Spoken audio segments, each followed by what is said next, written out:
Hello student, তোমরা যারা ক্যালকাটা ইউনিভার্সিটির আন্ডারে ফিফথ সেমিস্টারের ছাত্রছাত্রী আছো এবং তোমাদের রাষ্ট্রবিজ্ঞান সাবজেক্টে অনার্স আছে, তোমাদের জন্য আজকের ক্লাসটা খুবই গুরুত্বপূর্ণ। আজকের ক্লাসে তোমাদের ডিএসসিসি 10 পেপারের মক টেস্টের প্রশ্নপত্র নিয়ে আলোচনা করব। আর তোমরা যারা ইংলিশ ভার্সনের স্টুডেন্ট আছো, তোমরাও আজকের ক্লাসটা দেখো, কারণ মক টেস্টের প্রশ্নপত্রটা তোমরা ইংলিশেও পেয়ে যাবে। তোমাদের সিলেবাসের মধ্য থেকে মোস্ট ইম্পর্টেন্ট প্রশ্ন যেগুলো পরীক্ষায় আসতে পারে, সেই প্রশ্নগুলো নিয়ে এই মক টেস্টের প্রশ্নপত্রের সেট তৈরি করা হয়েছে। তোমাদের পরীক্ষায় যেমন প্রশ্নের কাঠামো অনুসরণ করা হয়, সেই প্রশ্নের কাঠামো অনুসরণ করে এই মক টেস্টের সেট তৈরি করা হয়েছে। তোমরা জানো তোমাদের 75 মার্কসের পরীক্ষা হয়ে থাকে, সময় 3 ঘন্টা দেয়া হয়। এবার প্রথমেই 5 নম্বরের 3টে প্রশ্নের অ্যান্সার করতে হয়। এখানেও 5 নম্বরের যে প্রশ্নগুলো আমি রেখেছি তোমরা দেখে নাও। প্রথম প্রশ্ন আছে ঠান্ডা যুদ্ধের অবসানের ঘটনা প্রবাহ, অর্থাৎ কোন ঘটনার মধ্যে দিয়ে ঠান্ডা যুদ্ধের অবসান হয়। নেক্সট আছে ইউরোপীয় ইউনিয়নের রাজনৈতিক সংহতিকরণ। নেক্সট ব্রিক্স আসিয়ানের ভূমিকা। নেক্সট ভারত নেপালের শান্তি ও মৈত্রীর চুক্তি। নেক্সট আন্তর্জাতিক শান্তি রক্ষায় নিরাপত্তা পরিষদের ভূমিকা। নেক্সট ভারত পাকিস্তান সম্পর্কের সমস্যাগুলি। এগুলো 5 নম্বরে আমি রেখেছি। এবার মডিউল 1 থেকে 20 নম্বর এবং 10 নম্বরের যে প্রশ্নগুলো রেখেছি দেখে নাও। প্রথম 20 নম্বরের প্রশ্ন দেখো, বিশ্বায়ন বলতে কি বোঝো? আন্তর্জাতিক রাজনীতিতে বিশ্বায়নের প্রভাব বা ফলাফল বিশ্লেষণ করো। তারপরেই আছে নির্জোট আন্দোলনের সূত্রপাত কিভাবে হয়েছিল, অর্থাৎ জোট নিরপেক্ষ আন্দোলনের সূত্রপাত কিভাবে হয়েছিল, বর্তমান বিশ্বে বা উন্নয়নশীল দেশসমূহের ক্ষেত্রে এই আন্দোলনের ভূমিকা ও প্রাসঙ্গিকতা আলোচনা করো।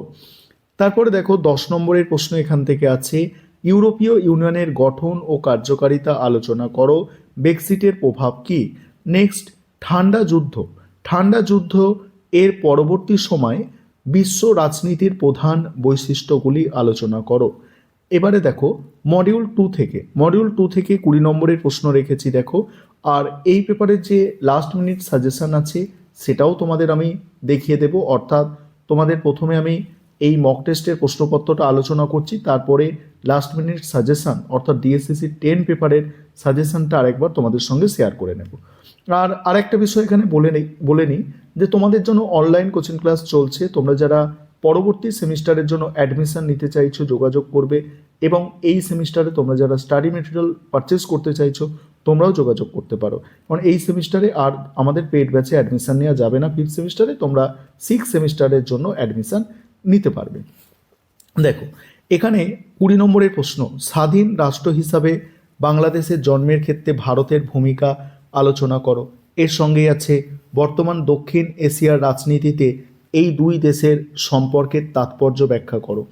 তারপরে দেখো স্থিতিশীল উন্নয়ন প্রসারের ক্ষেত্রে সম্মিলিত জাতিপুঞ্জের ভূমিকা বিশ্লেষণ করো।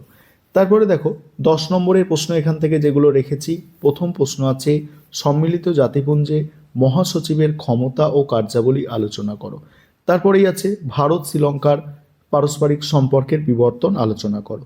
এবার তোমরা যারা ইংলিশ ভার্সনের স্টুডেন্ট আছো তোমরা এই মক টেস্টের প্রশ্নপত্রটা দেখো, তারপরে আমি ফুল সাজেশনটা একবার তোমাদের দেখাবো।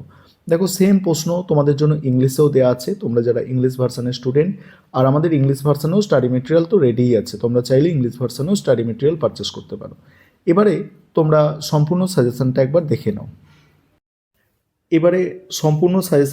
তোমরা দেখে নাও। আর প্রথমেই বলে রাখি খুব কম প্রশ্ন করলে এই পেপার থেকে হবে না, মোটামুটি একটু ভালোই প্রশ্ন তোমাদের বেশি করে করতে হবে, ঠিক আছে। মডিউল 1 থেকে দেখো, আর তোমরা যারা ইংলিশ ভার্সনের স্টুডেন্ট আছো তোমরাও দেখো, কারণ প্রতিটা প্রশ্ন বাংলায় লেখা আছে, তার পাশাপাশি বাংলায় প্রশ্ন লেখা, তার নিচে ব্র্যাকেটের মধ্যে ইংলিশেও কোয়েশ্চেনটা দেওয়া আছে।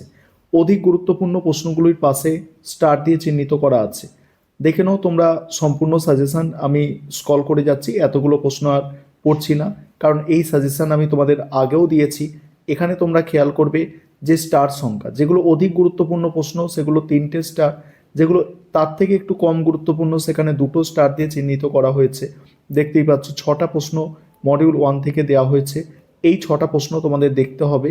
এবং মডিউল 2 থেকে 10 বা 20 নম্বরের জন্য দেখো, 10 বা 20 নম্বরের জন্য যে প্রশ্নগুলো দেওয়া হয়েছে দেখো, যেগুলো বিশেষ করে 3টি স্টার বা 2টি স্টার আছে, প্রশ্নগুলো অবশ্যই দেখতে হবে।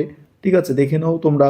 মডিউল 2 থেকেও দেখো, মডিউল 2 থেকে 7টা প্রশ্ন দেওয়া আছে, মডিউল 1 থেকে 6টা এবং মডিউল 2 থেকে বড় প্রশ্ন আকারে 7টা প্রশ্ন আমি তোমাদের দিয়েছি। এবার 5 নম্বরের প্রশ্ন দেখো, 5 নম্বরের প্রশ্ন মডিউল 1 থেকে দেখো, মডিউল 1 থেকে 5 নম্বরের প্রশ্ন তোমাদের আছে। দেখো 5 নম্বরের প্রশ্ন মডিউল 1 থেকে আছে, 6টা প্রশ্ন আছে এবং কয়েকটা টিকা তৈরি করতে দেওয়া হয়েছে, যেমন সার্ক, ডব্লিউটিও, এইগুলো টিকা আকারে তৈরি করতে দেওয়া হয়েছে।